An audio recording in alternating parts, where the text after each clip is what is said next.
But let's get started. Make sense of some of these stories now. Charles Fakrogba, Ibrandtv senior analyst, joins us now. Good to have you, Charles. Good morning. Morning. It's a wonderful Friday. Yes, it's a wonderful Friday, but not the Good Friday yet. Yeah, it's not the Good Friday. Yes, another version of the Good Friday. Yes. Okay, so let's get started. Let's start from the power sector and the disconnection from the national grid. What is the implication of this? Because already, I believe that this is going to affect businesses if Of we course, have yes. a lot of people, a lot of businesses who are connected to this National supply. grid. Yeah, they're going to get affected. So, of course. but they have to do what they have to do. So talk to us about this. Well, all this issue of electricity generation, transmission, distribution, metering, that is the electricity value chain.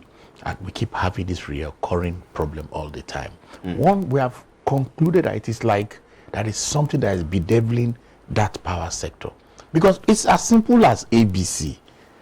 Generate, transmit, distribute, then of course you meter so that you can collect revenue. Right. The transmission and distribution is basically the same work.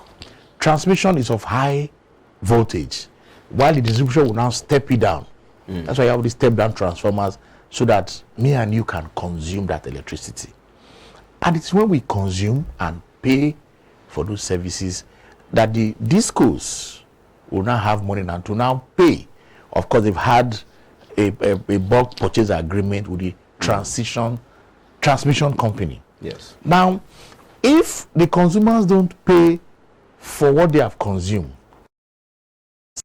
then of course the agreement between the disco and the transmission company, there is an issue, because the discos will not be able to meet their own fulfillment, and this is why we're having this issue. And of course, if it comes down, then the businesses that are connected to this power now, of course, they will not be able to operate. Now, for me, the issue is, first of all, if you provide a service, then you should be able to collect what is due for that service. So if the discos have supplied power, of course, they don't generate, they just distribute. That's right.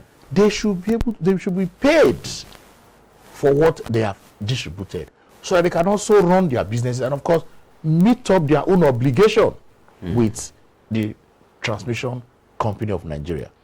This is not happening. And one of the major crises is because consumers are actually not paying what they are supposed to pay. And the issue, I won't say, is completely on the fault of the consumers. Right. When you don't have an effective metering, and you just come and Because give that's where- estimated billing. Of course, there are Because bound we to be talk issues. about, since the unbundling, I mean, it's clear already.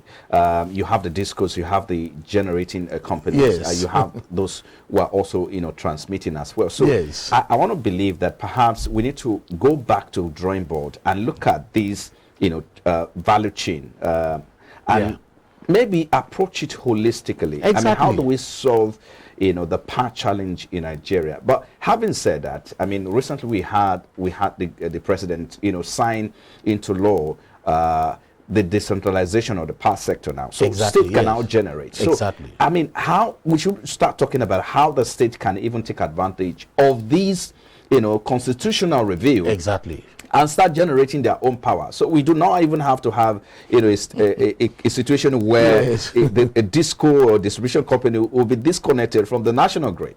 Yes, the issue there is, I wouldn't blame the transmission company, because they have generated, they are to transmit.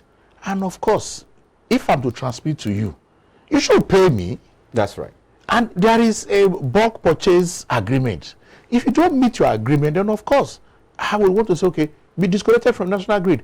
And when the discos are disconnected, of course, they cannot serve me and you. Their own complaint now will not be because me and you, we have not paid what is due. Paid. So this challenge here in this whole electricity value chain is how the discos will collect The process of revenue collection and all of that. That is the we main talked about trust. metering up till now. Yes.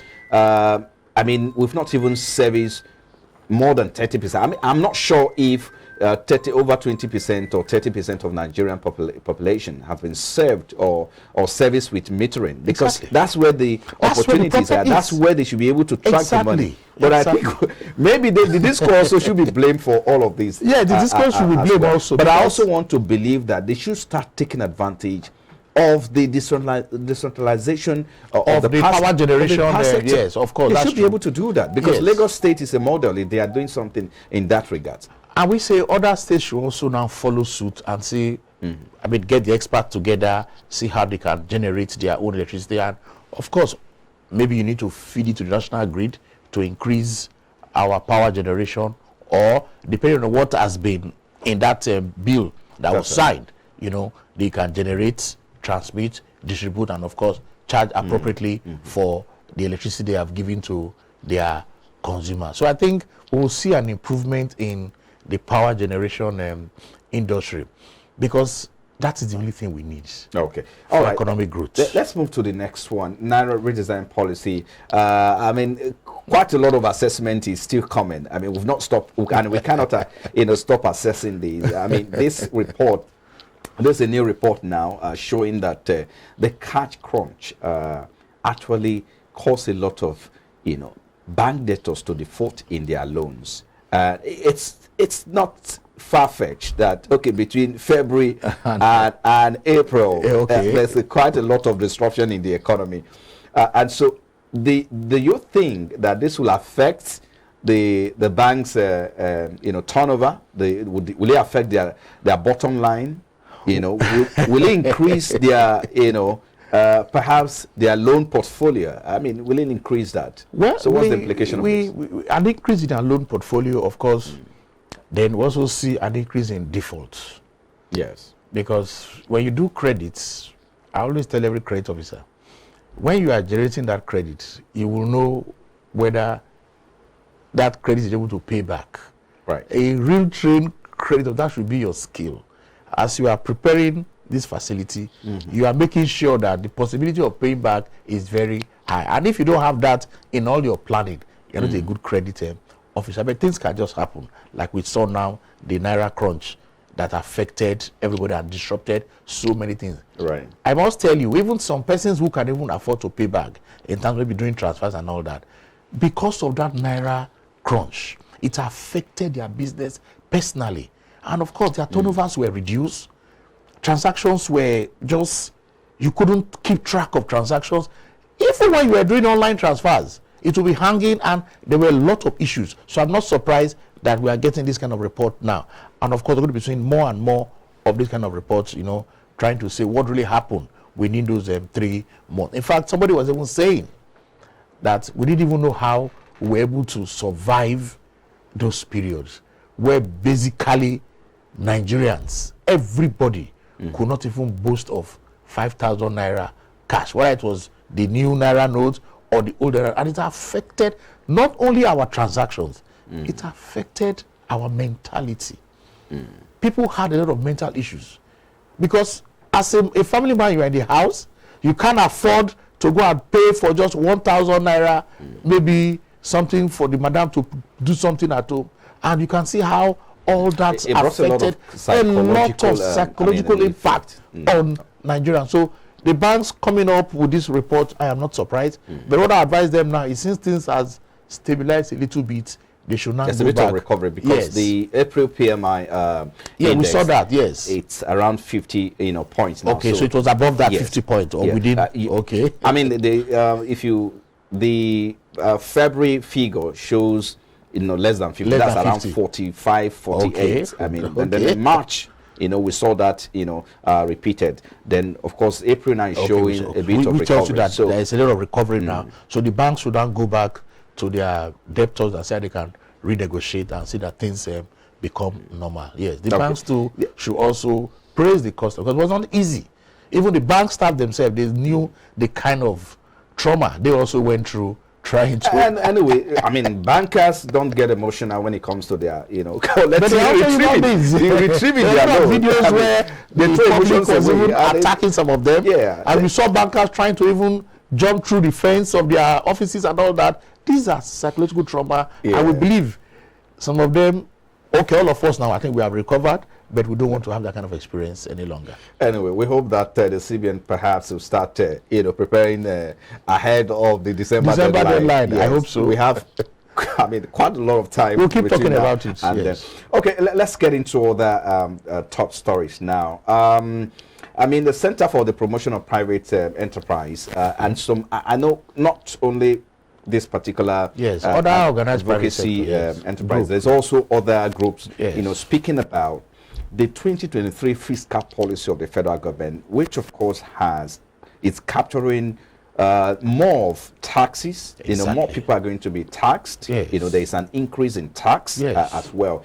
But what they are saying is that this will significantly hurt the economy and worsen the industrialization worries in Nigeria. You talk about industrialization and the lack of policies that would drive these industrialization policies of the federal government. So if you come up with industrialization policies, you should be able to come up with initiatives that will also drive that policy. Exactly. But it looks like it's lacking, and increase in tax is one of the worries.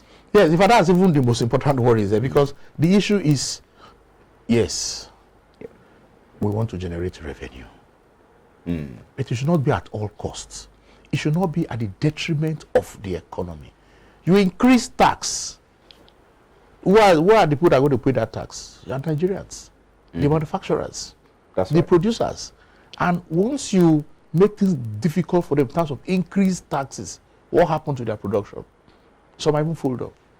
So that's why that group is saying you are going to end up even destroying that economic growth you are even trying to improve.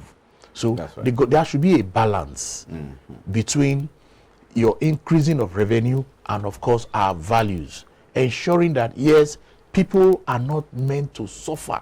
Don't suffer for just the sake of government wants to increase revenue. There must be a balance. Okay, let's hope that, the government will be able to address some of these issues.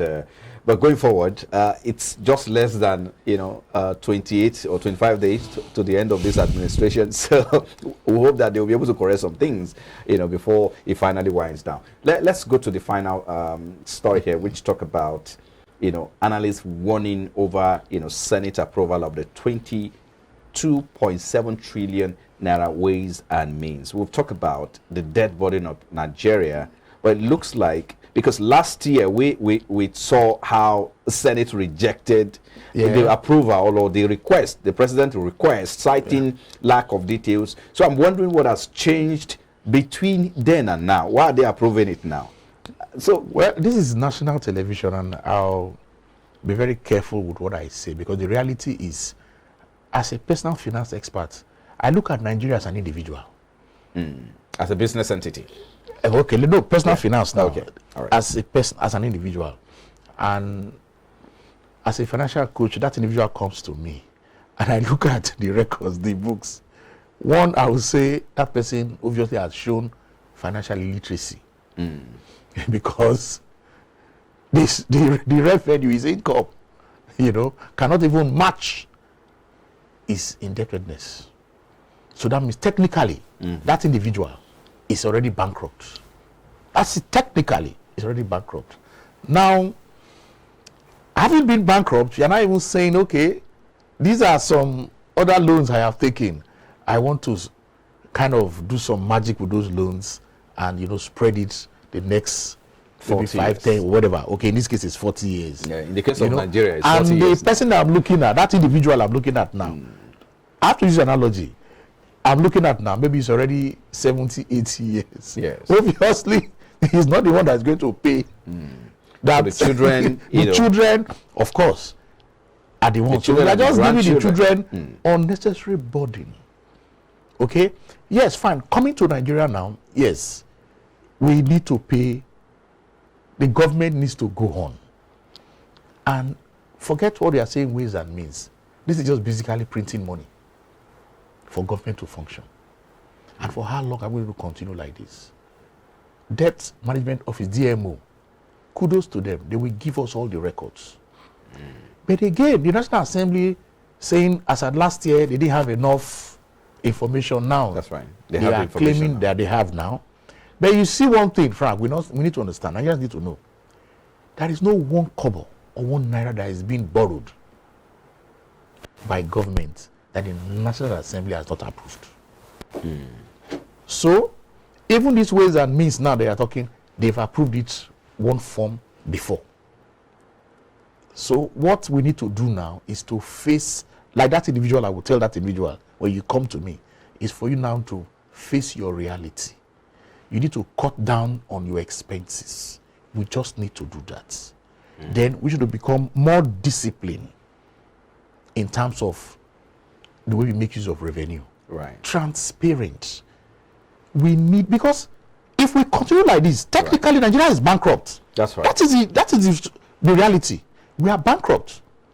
Now, there are rules and regulations guiding how you even do these ways and means. You should not borrow more than 5% of your previous year's revenue. Why did the National Assembly approve that? Why did the CBN even go against their own act?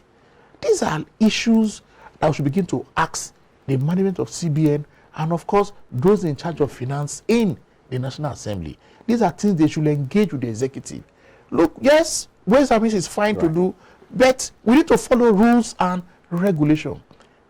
All that has been done now. Like you said, this administration is trying to wind down. We just have less than 30 days. It's going to be for the incoming administration. The incoming administration has to be steadfast. If they are prayer warriors, let them pray very well. And all the technocrats, they should come out now. We must take decisions that are very tough. I keep saying it. I know Nigerians are religious and they pray, like you said. Yes, we'll pray. But if we do not do the needful, exactly, prayers will not work. They say prayer without works is if you continue to borrow and you do not generate revenue to pay back, then that's a problem. Pay back, no, prayer cannot work for you. Exactly. So I think we have to do the. Great analogy there. Thank you so much. I just. But lastly, yes, he who goes borrowing. Good sorrow. Well, we do hope that perhaps the incoming administration will be able to, put measures in place to reduce borrowing and then be able to make the economy productive, because that's the only way we can earn in foreign currencies. We can do it if we have the determination. We can get out of this debt trap. Yes. Thank you. Let's leave it there. Charles Fakrogba, Ibrandtv senior analyst. I appreciate you for coming on board. Have a great day ahead.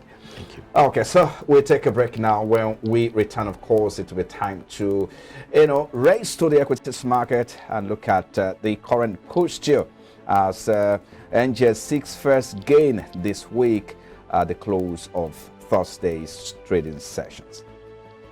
But that's our talking point next. Please stay with us.